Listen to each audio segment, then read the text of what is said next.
Hey, welcome back to the podcast that teaches you how to write a book that doesn't suck. I'm Jaimie Engle, of The Right Angle. I'm your host. Today we're going to talk about the power of threes. Now, I'm not a big firm believer in numerology, nor am I a big firm believer in things that are like you have to do. But I do believe that 3 is a very strong number that has become part of our psyche. And it manifests so many times in story. And I have to think that with that, we need to give it another look. Just the basic story structure in itself is 3s. You have your beginning, your middle, your end, your act 1, your act 2, your act 3, however you like to look at it. And of course, those sections are broken down into 3s as well. There's 3 movements within your first act, your second act, and your third act. Think about jokes. They're delivered in 3s, right? Guy walks into a bar, the orange and banana one, right? But let's go back to the bar. Guy walks into a bar. There's always 3 people, right? It's not a guy walks into a bar. There's a hairstylist, a horseshoer, a priest, a drunk, and your mother, right? It's not 5. It's 3. There's always 3. And the joke goes like this. Someone does something, someone says something, nothing happens. Someone says something, something says something, nothing happens. But on that third run, what do we expect? We expect the punchline, don't we? Because jokes are delivered in 3s because there's power in 3s. When we don't get the punchline, at first it's okay, the 4th time. The 5th time we're like, okay, is this a joke, right? By 6th, 7th, 8th time, we're kind of mad. We're over it. We don't want to hear it anymore. And that is beautifully illustrated in the knock knock. Who's there? Banana. Banana who? Knock knock. Who's there? Right? Orange. Orange who? Aren't you glad I didn't say banana? Right? You go through that like 12 times before you get to that dang orange. And people get mad at you. It's because they expect that orange to show up on the 3rd knock. 3s hold power in storytelling. I just want you to think about that. When you have your hero facing a problem.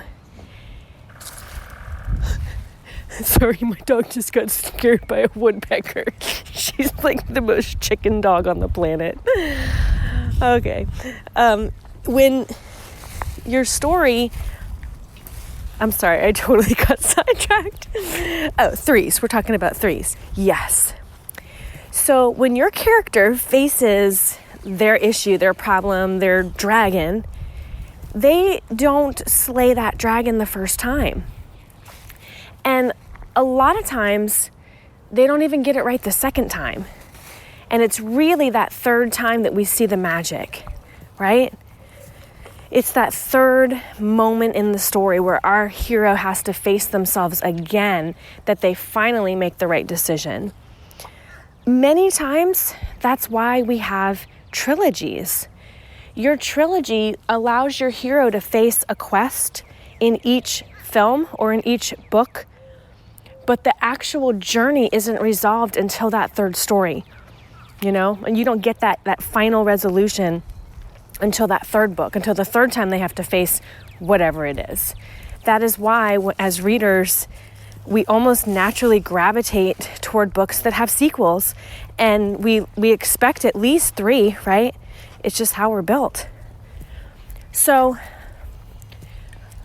let's look at a story. Let's take, I don't know why Cinderella's in my mind. I can't even get past her. So let's look at Cinderella. Cinderella loses, she gets a family, and then she loses her dad, right? And there's an invitation that she can go to the ball. So that's her first up, right? That's her first, yay, I win. She gets to go to the ball. So she finishes her chores and she gets dressed and she's ready to go. And then what happens? The stepsisters are jealous and they tear her stuff apart, and now she's down. So that was her first up and down, right? She didn't get to go to the ball. She didn't get to leave her status in life, which is, unfortunately, the daughter of someone who's lost a dad to an evil stepmother, and now she's stuck in the role of servant. But that's her first up and down.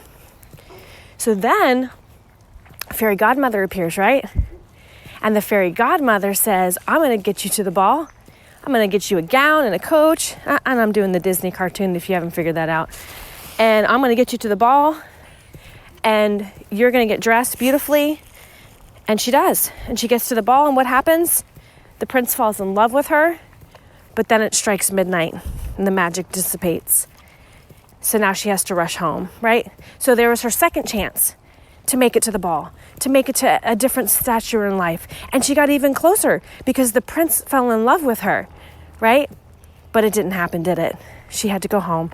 She's still just a servant girl living in a house that should be her home. That's her second time. The third time is when the prince goes around looking for the owner of the glass slipper, and he comes to her house, and they try to hide her, but they can't. And when she shows up and she puts that slipper on, that's our third time, isn't it? That's our third. We get our 3. And this time, it doesn't end the same. We get our punchline. She lives happily ever after. She moves into the castle. She changes her stature in life.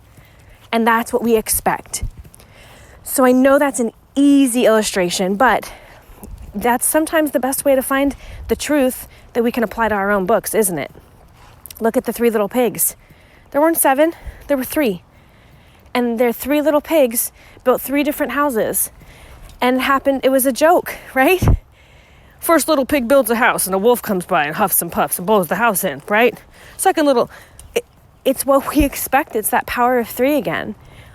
There's 3 houses, and by the time the wolf gets to the 3rd house, we get our punchline. And he goes down the chimney and he lands in a pot of boiling water, depending on which variation you're looking at. You know, look at those stories, man. There's a reason that hundreds of years later they're still being told. Maybe even thousands of years. I don't know when they were written. I know they're not American stories.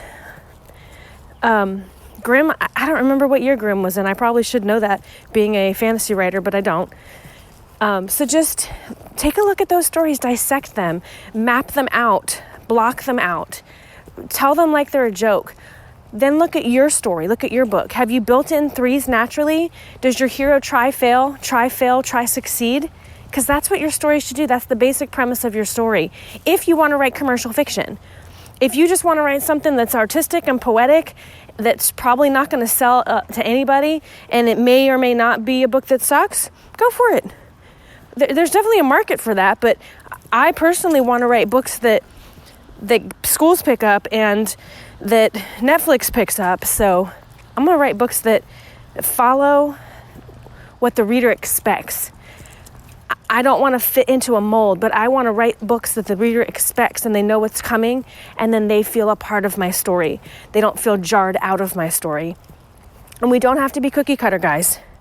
We can write our own way in our own style, put our own spin on it, and write books that don't suck by looking at classics, studying them, and figuring out how we can take those elements and put them into our own stories. I would love to hear how this affects your writing. Please drop me a line. Go to Facebook, DM me something. If you have topics you'd like covered in this podcast, please let me know. Put them in the notes or email me, whatever. Go to my website, find me somewhere.